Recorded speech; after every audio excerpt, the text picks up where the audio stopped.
그러니까 과거니까 국민학생 시절이죠.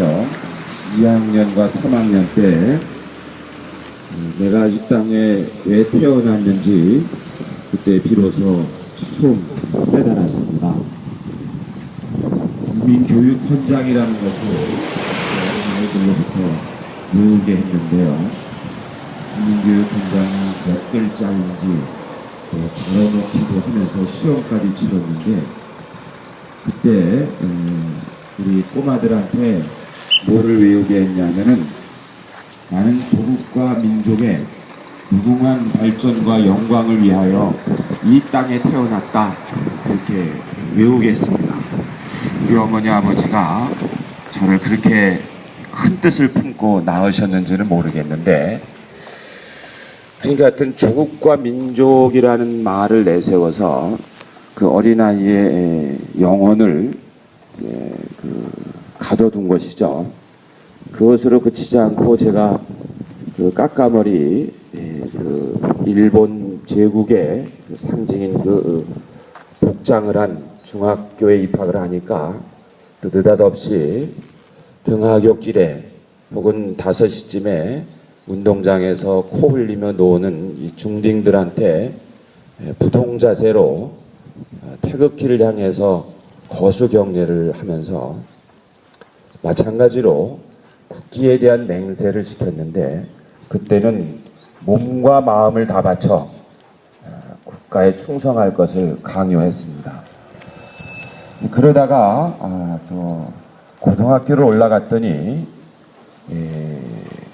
가짜 총인데 무게는 그 M1 소총하고 똑같은 고무로 된 총을 손에 쥐어주면서 교련이라는 것을 시켰는데 그때 배운 게 너무나 유익했습니다. 나중에 군대를 가니까 기본이 닦여 있는 것이죠.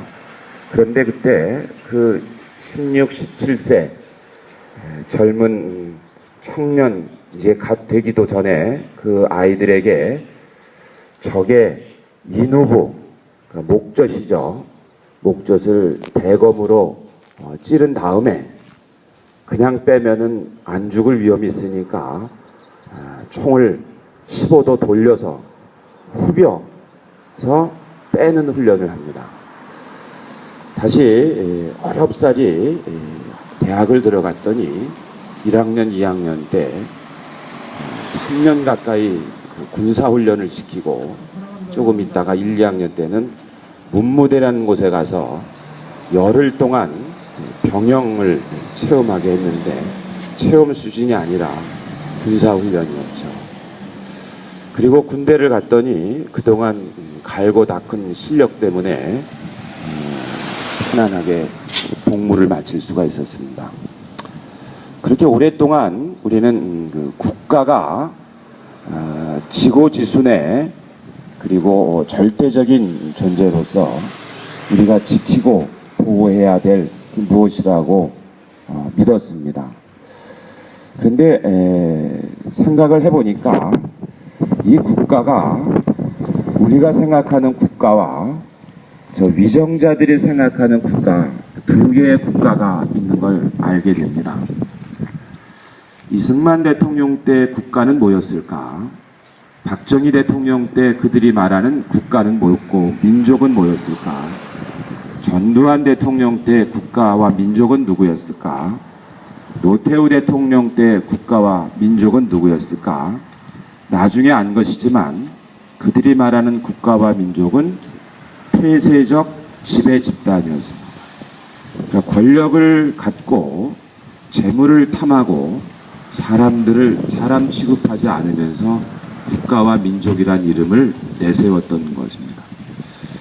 엄연히 왕국도 있고 민국도 있는데 주인은 그 시민이어야 되는데 그들은 국가와 민족이라는 것을 내세워서 주인의 자리를 빼앗고 오히려 자기들이 주인 행세를 한 것이죠.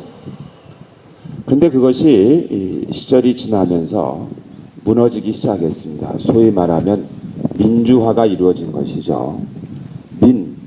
사람이 주, 주인인 세상이 됐는데 그들은 그것이 못내 안타까웠던 것입니다. 국가를 그렇게 절대시하는 것, 다시 이 대명천지 2000년대에 부활하고 있습니다. 과거처럼 그렇게 노골적으로 나타나진 않는데 이제는 어떤 형태로 나타나냐 하면 국가와 정부를 동일시합니다. 아시는 것처럼 국가는 영원한데 정부는 민주주의 이 시대에 5년 정도 한시적 편의상 조직입니다.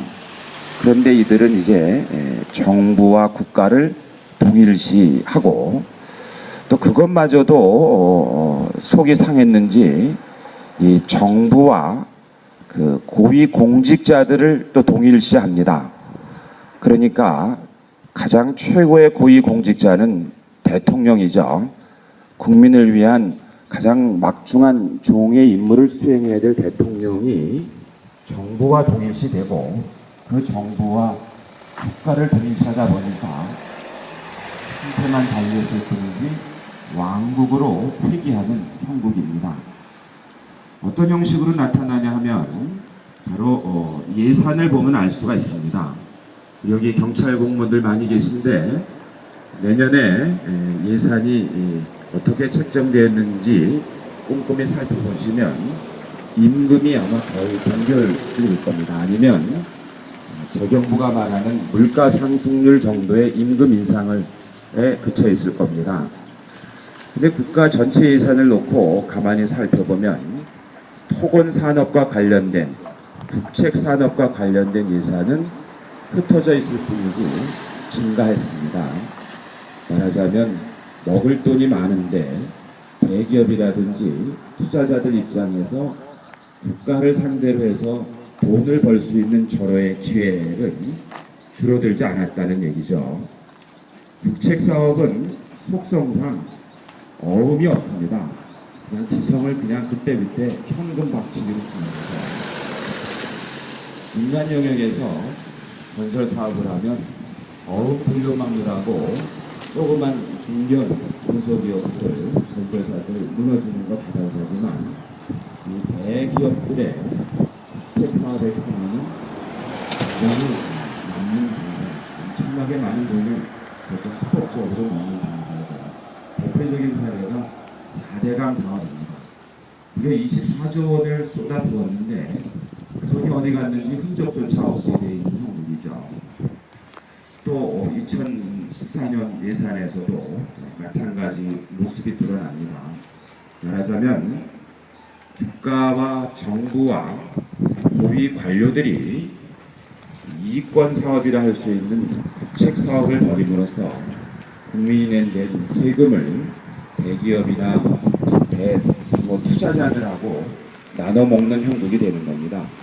그러는 가운데 고액 납부자들의 세금 깎아주고 그 다음에 대기업의 법인세 세율 낮춰주고 세수가 부족하니 공무원들의 임금 내지는 사람들을 위해서 써야 될 복지 비용을 감당할 능력이 안 됩니다. 그럼에도 국책 사업을 벌이는 배경은 바로 탐욕이 서로 결탁해서 국가, 정부, 관료, 대기업, 투자자들이 국민들의 돈을 모아가지고 한 번에 빼먹는 행위라고 그러니까 국가는 분명히 국민의 국가여야 하는데 우리는 역시 국민의 국가가 아니라 몇몇 사람들의 탐욕스러운 이들의 조직으로밖에 비춰지지 않는 것이죠. 이와 같은 모습을 여러 군데에서 발견할 수가 있습니다.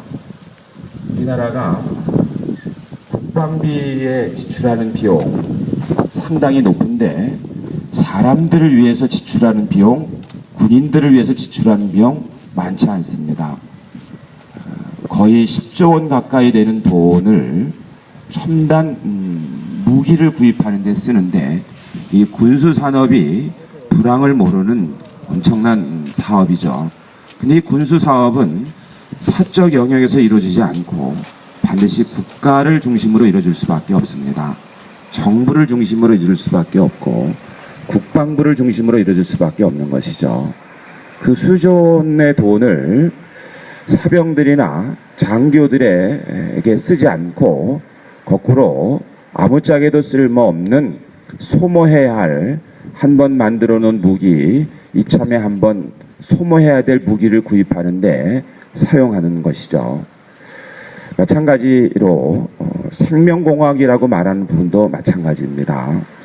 대규모의 자금이 투입되니까 국가 재정으로 투입을 하는데 이 역시 의료산업에서도 투자자들이 개발한 것을 전부 다 회수할 때까지 국가 자금으로 투입하는 것에 다름 아닙니다. 이렇게 군산 복합 산업, 의료 산업, 그다음에 토건 산업 이런 경우들은 어쩔 수 없이 그 속성상 국가가 개입할 수밖에 없는데 그 막대한 자금을 사람들에게 쓰는 것이 아니라 소수의 몇몇 사람들에게 몰아주게 하는 것이죠. 그런 의미에서 국가는, 정부는 국민을 위해 존재한다기보다는 때로는 대규모 사업자나 투자자나 기업을 위해서 존재하는 형국으로 내달았습니다. 그것을 교묘하게 포장하는 것이 경제라는 얘기입니다.